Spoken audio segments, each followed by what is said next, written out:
नमस्ते महादेव। आज का हमारा टॉपिक है इम्यूनोफ्लूरोसेंस। हमने एंटीजन एंटीबॉडी रिएक्शन स्टार्ट किया हुआ था, उसमें हमने एग्लूटिनेशन, प्रेसिपिटेशन वो हमने देख लिया था। और आज हम बात करने वाले हैं इम्यूनोफ्लूरोसेंस के बारे में। ठीक है, यहाँ हमें क्या करना है, कोई भी स्पेसिमेन है, ठीक है, उसके अंदर एंटीजन या तो फिर कोई एंटीबॉडी प्रेजेंट है या नहीं, ठीक है, वो हमें डिटेक्ट करनी है फर्स्ट ऑफ ऑल। ठीक है, तो हम क्या करेंगे, फॉर एग्जाम्पल ये स्पेसिमेन है, ठीक है, उसने हमने स्लाइड पर ले लिया है। ठीक है, तो इसके अंदर फॉर एग्जांपल कोई स्पेसिफिक एंटीजन प्रेजेंट है या नहीं है, ठीक है, वो मुझे डिटेक्ट करना है। तो मैं क्या करूँगी, पहले कोई स्पेसिमेन है, ठीक है, वो यहाँ पर है, तो एंटीजन फॉर एग्जांपल ये प्रेजेंट है। अब मुझे क्या करना है, उसके अगेंस्ट कोई स्पेसिफिक एंटीबॉडी होगी जो इसके साथ बाइंड करेगी। ठीक है, उसको हमें लेबल करना है, किसके थ्रू, फ्लूरोसेंट मोलिक्यूल के थ्रू। ठीक है, क्योंकि एंटीजन है वो कहाँ बाइंड हो गए, फेब रीजन पर हो गए। ठीक है, तो ये क्या है, एफसी पोर्शन है, वो तो खाली पड़ा है, तो हम क्या करेंगे, उसको लेबल कर देंगे। ठीक है, फ्लूरोसेंट मोलिक्यूल के थ्रू, जो भी एंटीबॉडी है। ठीक है, तो जो भी ये फ्लूरोसेंट मोलिक्यूल है ना, वो क्या करेंगे पता है, वो कुछ लाइट एमिट करेंगे। ठीक है, तो जब भी हम उसको माइक्रोस्कोप के अंदर ऑब्जर्व करेंगे, ठीक है, तो वो कुछ इस तरह से लाइट एमिट करेगा, तो ताकि हमें ऑब्जर्व हो सके कि भाई जो भी स्पेसिमेन है उसके अंदर वो स्पेसिफिक एंटीजन प्रेजेंट है या नहीं है। ठीक है, तो हम डिटेक्ट करेंगे किसका यूज़ करके, फ्लूरोसेंट मॉलिक्यूल का। ठीक है, तो यहाँ पर फॉर एग्जांपल स्पेसिमेन है, उसके अंदर कोई एंटीजन प्रेजेंट है। ठीक है, और अब हमें क्या ऐड करना है उसके अंदर, एंटीबॉडी। ठीक है, जो भी क्या होगी, फ्लूरोसेंट लेबल होगी। ठीक है,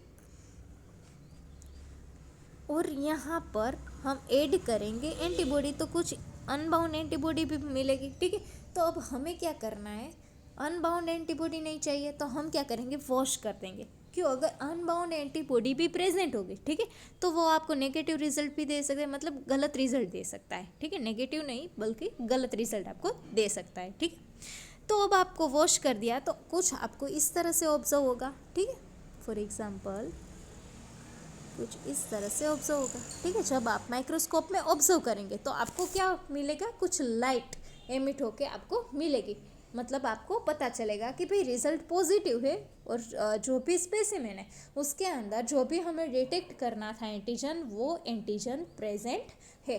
ठीक है, ये तो बात हो गई डायरेक्ट इम्यूनोफ्लूरोसेंस की। इनडायरेक्ट इम्यूनोफ्लूरोसेंस हम किसे कहेंगे, फॉर एग्जांपल हम क्या करेंगे, पहले से कोई स्लाइड है वो कोटेड है एंटीजन से। ठीक है, फॉर एग्जांपल हमने पेशेंट का सीरम लिया है, ठीक है, इसके अंदर पेशेंट का सीरम है, तो सीरम के अंदर एंटीबॉडी, कोई स्पेसिफिक एंटीबॉडी प्रेजेंट है या नहीं है, हमें वो डिटेक्ट करना है।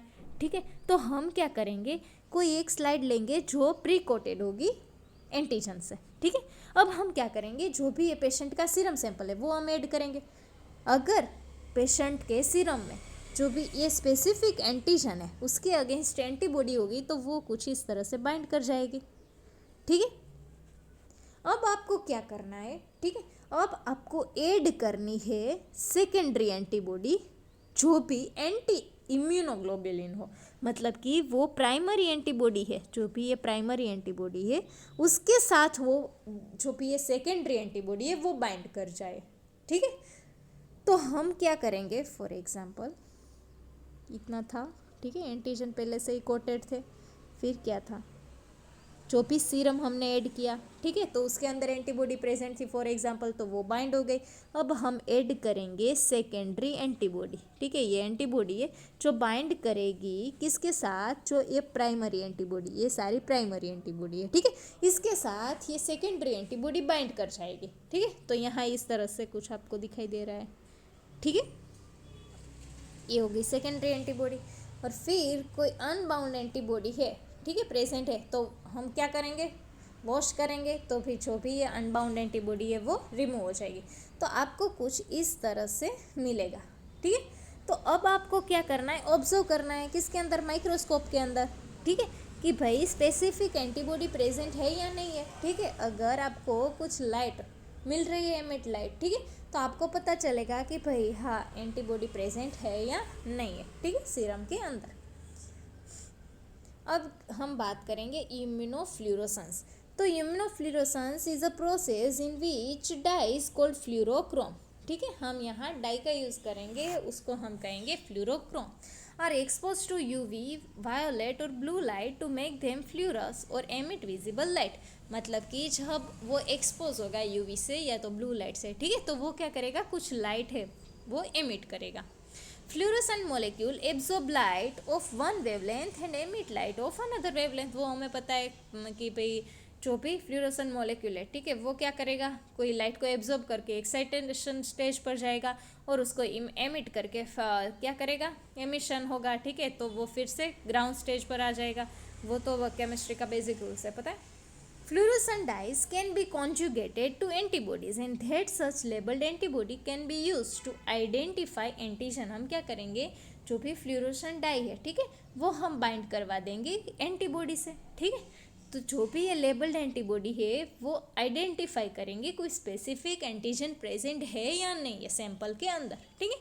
तो फ्लूरोसेंट डाइज जनरली हम rhodamine B and fluorescein isothiocyanate use करते हैं, ठीक है। जो भी रोडामाइन बी है, ठीक है, वो डीप रेड कलर एमिट करेंगे और फ्लूरोसिन है, ठीक है, वो येलो ग्रीन कलर एमिट करेंगे। जनरली 2 टाइप्स के इम्यूनोफ्लूरोसेंस टेक्निक है, डायरेक्ट एंड इनडायरेक्ट। डायरेक्ट में क्या होगा वो मैंने आपको बता ही दिया पहले से, ठीक है। This can be used for identification of any antigen, bacteria हो, वायरस हो, ठीक है, using the specific anti serum labelled with a fluorescent dye. मतलब हम कोई एंटीबॉडी लेंगे जो कि लेबल होगा, ठीक है, फ्लूरोसेंट डाई से। The specific antibody is directly conjugated with fluorescein. It involve fixing the specimen containing the antigen। मतलब वो कहाँ फिक्स हो गए, जो भी एंटीजन अगर स्पेसिमेन के अंदर प्रेजेंट होगा, ठीक है। Fluorescent labelled antibody are then added to the slide and incubated. हम क्या करेंगे, वो एंटीबॉडी ऐड कर देंगे, फिर इंक्यूबेट करेंगे ताकि जो भी एंटीजन है वो एंटीजन है वो एंटीबॉडी से बाइंड हो जाए, ठीक है। फिर हम क्या करेंगे, स्लाइड को वॉश करेंगे ताकि जो भी अनबाउंड एंटीबॉडी हो, ठीक है, वो रिमूव हो जाए, ठीक है। फिर हम क्या करेंगे, फिर हम उसको ऑब्जर्व करेंगे, ठीक है, जो भी ये फ्लूरोसेंट माइक्रोस्कोप में ऑब्जर्व करेंगे तो आपको कुछ येलो ग्रीन फ्लूरोसेंस मिलेगा, ठीक है, मतलब आपको एंटीजन डिटेक्ट हो जाएगा। उसकी यूज़ क्या क्या है, स्ट्रेप्टोकोकाई डिटेक्ट करना हो या तो फिर डायग्नोस करना हो आपको इस्चेरिशिया को, नाइजेरिया को, साल्मोनेला को, शिगेला, हीमोफिलस, ठीक है, और डायग्नोसिस ऑफ रेबीज वायरस, ये हो गए उसके यूज़। यहाँ आपको फिगर में दिखाई देगा ये अननोन एंटीजन प्रेजेंट है फॉर एग्जांपल स्पेसिमेन के अंदर, ठीक है। आप क्या कर रहे हैं, लेबल्ड एंटीबॉडी ले लिया आपने और ये उसके साथ बाइंड हो गई और ये कुछ लाइट एमिट करके देगा, ठीक है, तो ये हो गया हमारा डायरेक्ट इम्यूनोफ्लूरोसेंस टेस्ट। फिर आएगा हमारा indirect immunofluorescence test. In indirect staining the primary antibody is unlabelled. मतलब जो भी हम प्राइमरी एंटीबॉडी यूज़ करेंगे, यहाँ प्राइमरी एंटीबॉडी क्या है, जो भी पेशेंट का सीरम है ना, ठीक है, उसके अंदर एंटीबॉडी प्रेजेंट होगी, ठीक है, उससे हम कहेंगे प्राइमरी एंटीबॉडी, ठीक है, वो हमें डिटेक्ट करनी है for example. So, indirect immunofluorescence is used to detect the presence of antibody in serum following an individual's exposure to microorganisms। मतलब कि कोई स्पेसिफिक माइक्रोऑर्गेनिजम्स का कुछ स्पेसिफिक एंटीजन के अगेंस्ट में कोई एंटीबॉडी प्रेजेंट है या नहीं है, ठीक है, वो अगर आपको डिटेक्ट करनी हो तो। In this technique a known antigen is fixed on to slide. हम क्या करेंगे, स्लाइड लेंगे और पहले से ही फिक्स कर देंगे जो भी हमें एंटीजन के अगेंस्ट की एंटीबॉडी प्रेजेंट है या नहीं पेशेंट के सीरम में, वो डिटेक्ट करनी है। तो हमने ये स्पेसिफिक एंटीजन पहले से ही कोट कर दिया स्लाइड पर। The test antiserum is then added and if the specific antibody is present it react with antigen to form a complex When fluorescein labeled anti-immunoglobulin is added। अब हम क्या करेंगे कि सेकेंडरी एंटीबॉडी ऐड करेंगे।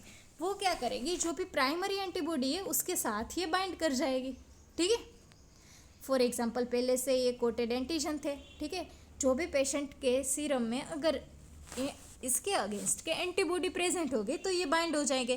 फिर हम add करेंगे secondary antibody. Secondary antibody है वो क्या होगी, फ्लूरोसेंट डाई से लेबल्ड होगी, ठीक है। जो भी ये सेकेंडरी एंटीबॉडी है वो बाइंड करेगी प्राइमरी एंटीबॉडी के साथ, ठीक है।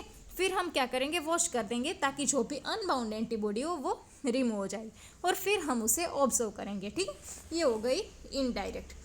इसका यूज़ क्या है, diagnosis of syphilis, it is use to identify the presence of Treponema pallidum antibodies in the diagnosis of syphilis as well as antibody produced in response to other organisms. ठीक है, और ये हो गई फिगर। हम क्या ले लिया पहले से ही, जो कोटेड एंटीजन लिया, ठीक है।